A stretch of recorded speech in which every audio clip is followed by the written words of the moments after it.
We've been talking about doing shaping in arm knitting so that we have some projects that are not just straight up and down like a scarf or a Mobius. Right now we're going to learn how to do a decrease. A decrease makes your work more narrow. Let's get started. Okay, arm knitters, welcome back. We are now at the wonderful world of decreasing, which is going to be the easiest thing you ever do outside of learning how to arm knit. So in this case, I have 1, 2, 3, 4, 5, 6, 7 stitches on my left arm, and I want to decrease 1. I want to come down to 6. Now, since I was making a triangle and we were straight on this side and angled on this side, I want my decrease on this side of the work. So in the same way that I was increasing when my work was on my left arm, I'm also going to decrease when my work is on the left arm. That means my increases were on the right-hand side of the fabric, and my decreases will be on the right-hand side of the fabric.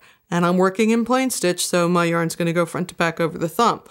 All I need to do to decrease is instead of pulling 1 loop off, I'm going to pull 2. So now I have pulled 2 stitches off instead of 1. And I'm going ahead and I'm going to put the loop on my right hand, and I'm going to go ahead and put each one across in plain stitch as we've been doing.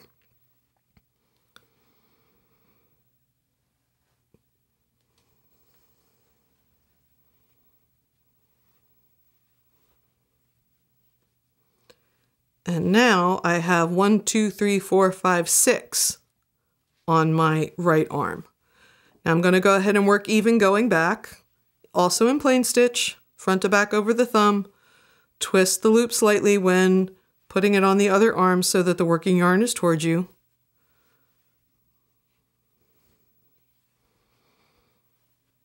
So I still have 6 stitches. Now I want to go down to 5, so I'm going to put the yarn over my thumb, front to back, and instead of pulling 1 loop off and dropping it, I'm going to pull 2. There's my 2 are gone.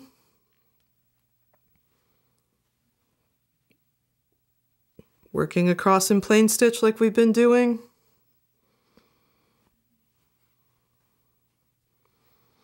Now, when I was talking about the increases, I was saying that the increases could only go in certain places because since you had to pull the extra stitch up between 2 existing stitches, there were a limited number of places that the increased stitch could go. The decrease, however, can go anywhere. It can go on either edge, or it could go up the center of your project if you wanted to shape something in an interesting manner. So now I'm down to 5, 3, 4, 5, same deal.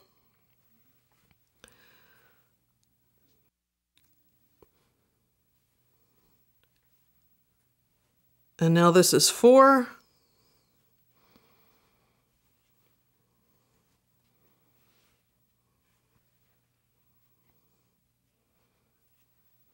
It's falling off my table and getting heavy, that's why I'm having a hard time keeping it on the camera here.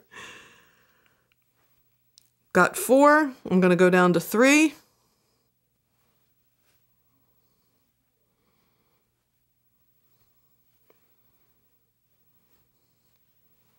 And go back.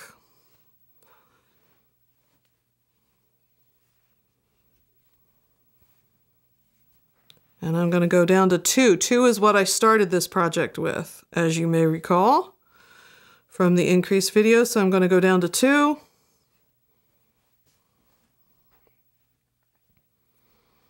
And go back. And bind off.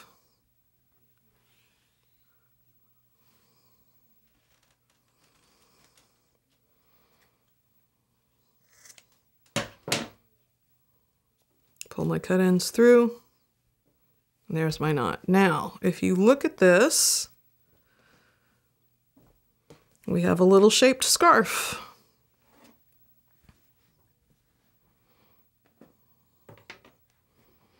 Now, this is little tiny person size, so again, I did this for the purposes of demonstration. If I was making a triangle shawl that I wanted to wear, of course, I would have made it much bigger, but we started out over here. These are the 2 stitches we cast on, and we increased every other row. And I went up until I had 7 stitches. And then once I had 7 stitches, I decreased every other row till I got back down to 2. All I would have to do now is weave in the ends, and I'll give that a little tug, to straighten out my straight edge.